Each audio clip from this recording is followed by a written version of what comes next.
before I forget, I'd like to thank Lynn Crosby and Bill Bissett for helping out this book as well, and I'd like to thank Bruce Mcdonald for agreeing somehow for me to fictionalize him into a book, and Gillian as well for me to be able to do that. And this just occurred to me as I was on my way to the mic, which is not a long trip.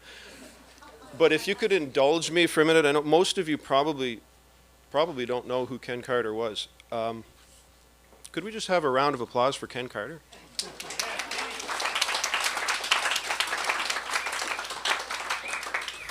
So as was said, Ken Carter did try to jump a hydrogen-powered rocket car over the St. Lawrence River at Morrisburg in the 1970s.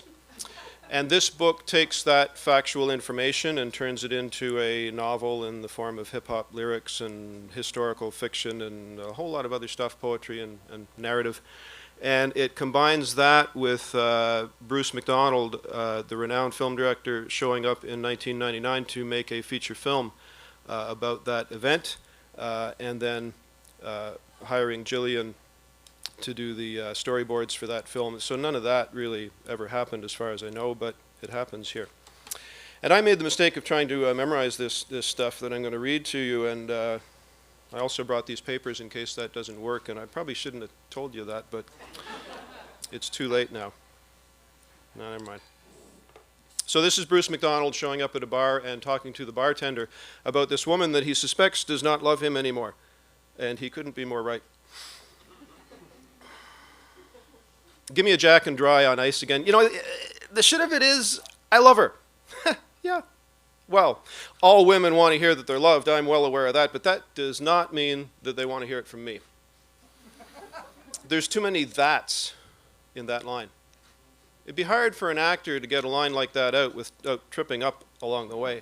I mean, the way she wakes up in the morning and greets the day, like the light wants to be on her. I mean, other people, they just wake up in the morning and they complain about waking up in the morning, or they bitch and they moan about having to get up in the morning. She just greets the day. Do you know what I mean? She just gets up in the morning and she interacts with the light in the room. It's like she's a fucking plant or something.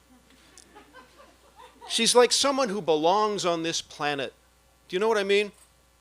I mean, not this fucked up planet I mean, this planet when it was just air and water and green. And she'd wake up on it like she was in her bed. Not like you and me. If we woke up on that perfect planet, we'd be off looking for groceries or our car or a bar. But she would just wake up like she was in her bed. What I mean is, I watch what happens. She is what happens. You see the difference there? I mean, you and me, we can sit in a room. She occupies the room. It's like she occupies the space that she's in, and then she occupies this little extra space around that. It's like she's got this extra share that you and me, we didn't get. You ever see her dancing next to a record machine, you'd know what I mean. She's the fucking reason the light came in the room. I can't compete with that. I'm a deck of cards in her ass pocket. Let me tell you this. I once went on this picnic with some friends of mine, a couple, and they've got this kid. Kid's 6 years old. He's a genius. Kid tests at a genius level for everything.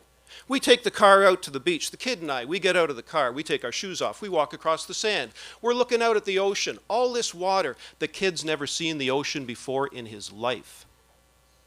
The kid's looking at the ocean, and the kid says, "It's not so great."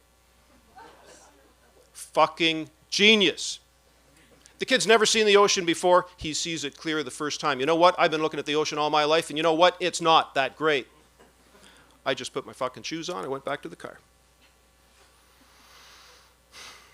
But now, you put her there on that beach, You let that water wash in over her toes. Maybe she jumps up and down a little bit and she laughs. Now, my friend, now you've got something. The water's got a reason to be there now. The shit of it is, I couldn't tell her this anyway. I don't know how to get that line out. And she wouldn't care.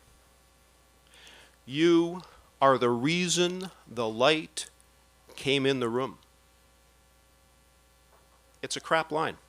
Nobody could pull that shit off. I wouldn't ask him to. Besides, I don't think she likes me much anyway. I'd be better off being a damn bird watcher with a pair of binoculars. I'd be better off making my own fucking homemade jam. She's a country. I'm a refugee.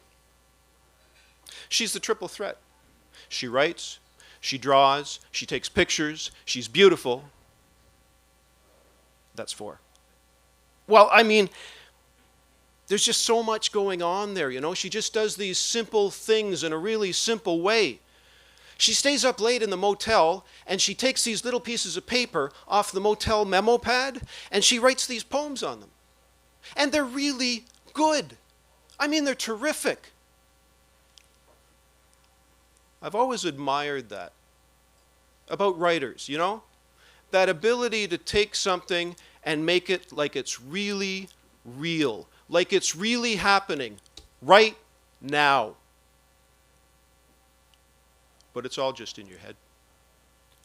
Thank you.